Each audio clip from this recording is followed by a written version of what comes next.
The event that began the slow collapse of the missionaries' vision took place in a then little-known outpost of Britain's vast and expanding empire. This is Tasmania, on the southern coast of Australia. What the British did on this small island was to resonate down through the Victorian age.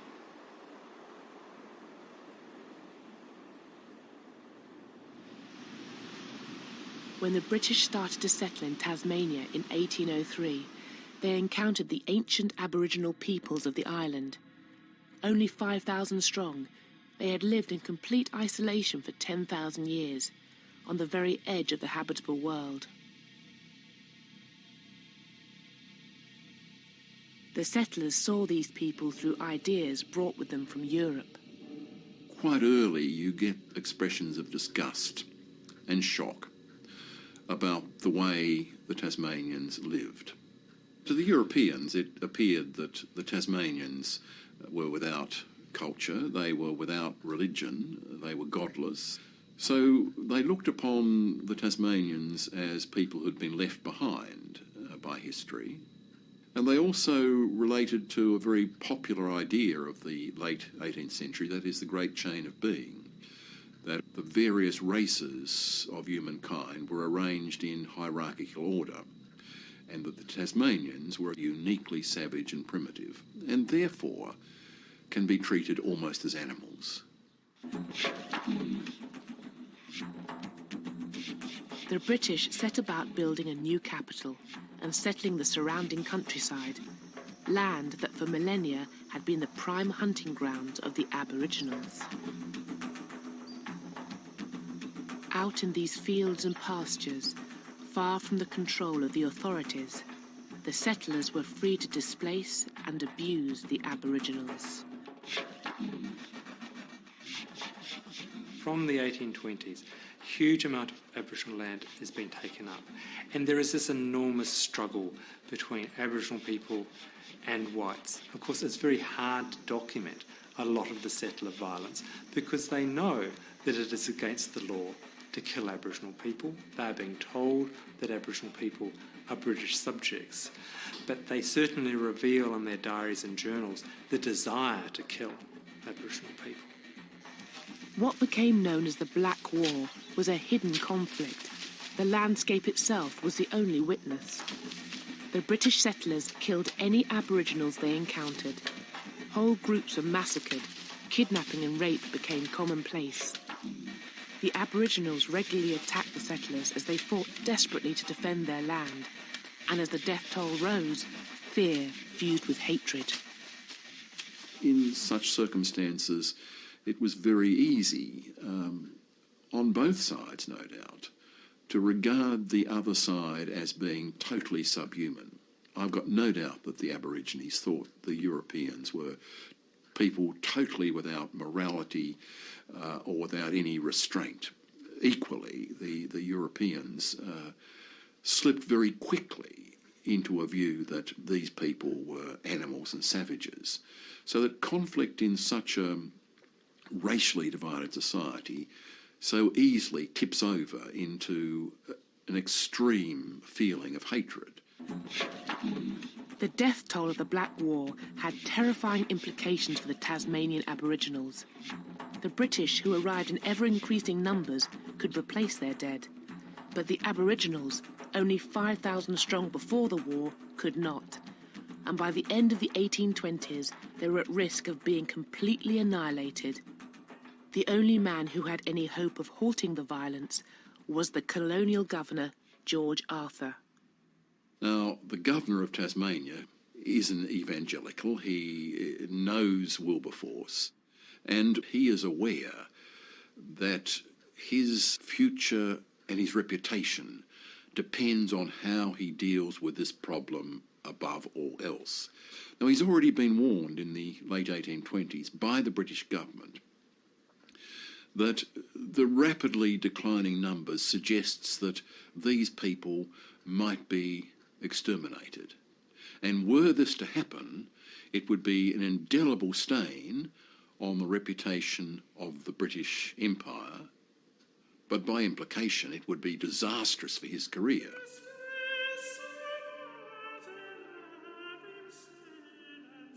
Governor Arthur set out to save the Aboriginals from the violence of the settlers, and to convince them of his good intentions, he produced a poster that was attached to trees in their homelands.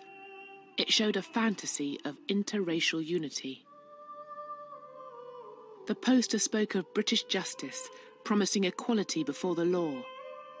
The white killer of an Aboriginal would be hanged. If an Aboriginal killed a settler, he would be hanged.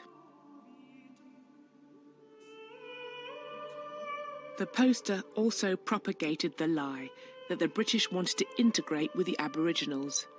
It was both a fiction and a complete failure, because out in the bush, the killings on both sides continued. And in 1830, Governor Arthur embarked upon a new policy. He ordered the army to sweep across the area of European settlement in an attempt to capture the remaining Aboriginals. He offered a bounty for every Aboriginal taken alive, but the operation was a complete failure. Only 2 were captured, an old man and a young boy.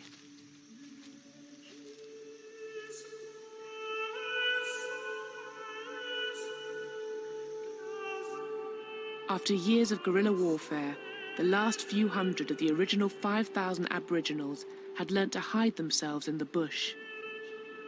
Determined to save them, and determined to take their land for white settlement, Governor Arthur changed tactics. He now turned away from the army and looked instead to a missionary, George Augustus Robinson.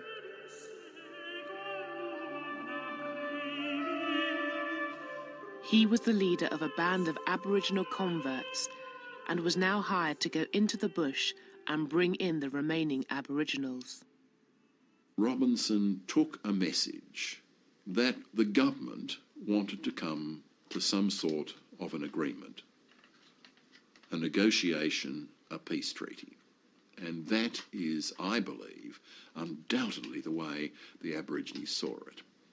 They too saw this as a way to end a conflict which they had realised they could never win. They could never get rid of the Europeans. If they stayed and fought, they would be wiped out. And Robinson and his intermediaries convinced them that they should temporarily go to an island where they will be looked after and fed, and that they will ultimately come back to their homelands.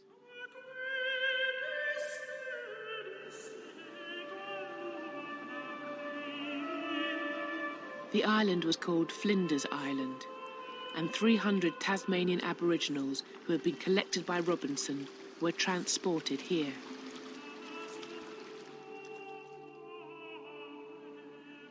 Robinson came with them in the official role of Chief Protector of Aboriginals, a job for which he was paid a total of £8,000, a small fortune in the 1830s.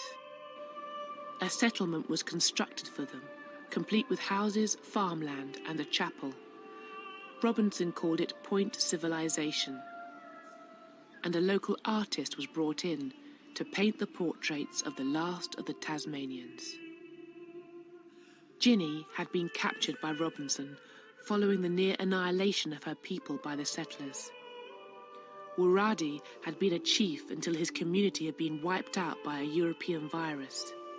Another local leader, Manalagena, had been lured to Flinders Island with the promise that the convicts who had attacked his people would be brought to justice. And there was Truganini, whose husband had been murdered in front of her. All of them had seen their culture almost wiped out. What little was left, Robinson now set out to erase. Because Point Civilization was not merely a settlement, it was essentially a factory to transform so-called savages into civilized Christians. To become a successful Christian, he believes, you have to settle down, you have to live in a village. He wants to send the children to school. He wants to teach them to plough and to sow and to become agriculturalists. Forced to adopt an alien way of life, and confined to an island hundreds of miles from home, they began to succumb to European diseases and what the local doctor called dejected spirits. They die one by one by one. Children are not being born, and there must have been this enormous sense of trauma amongst them. A people that had once been strong and healthy, suffering this enormous decline within a generation. George Robinson, the supposed saviour of the Aboriginals, was reduced to sketching out his plan for their future graves. Frequently, he cries with the mourners. He weeps himself. He's so moved by their fate. But ultimately, he says, well, it is better that they die here, having learnt the message of the Gospels, rather than be killed in the bush by the settlers. He finds a way to ease his own conscience, so that Robinson's own beliefs, you see, protect him against a full accounting of what he was partly responsible for.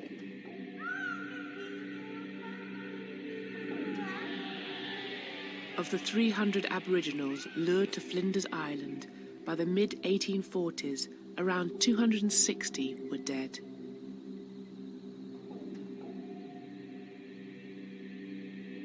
Ginny, Manalagena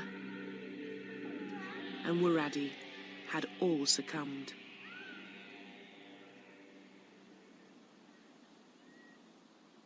Truganini was one of the few survivors. She lived on, growing into old age. When she finally died in 1876, she was regarded by some as being the last full-blooded Tasmanian. A people whose story could be traced back 10,000 years had, within the span of a single lifetime, been almost exterminated.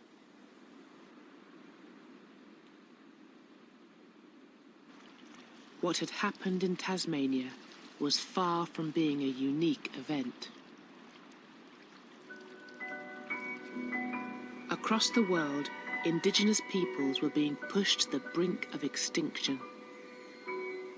In the South African Cape, the Khoisan peoples had been driven from their land, enslaved and killed in their thousands by British settlers and the Boers.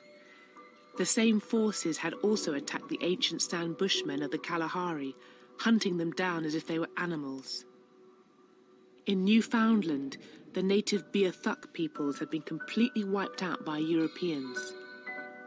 And in South America, wars of extermination sanctioned by the Argentinian government were raging against the Pampas Indians. Everywhere, it seemed, white settlers were destroying indigenous peoples.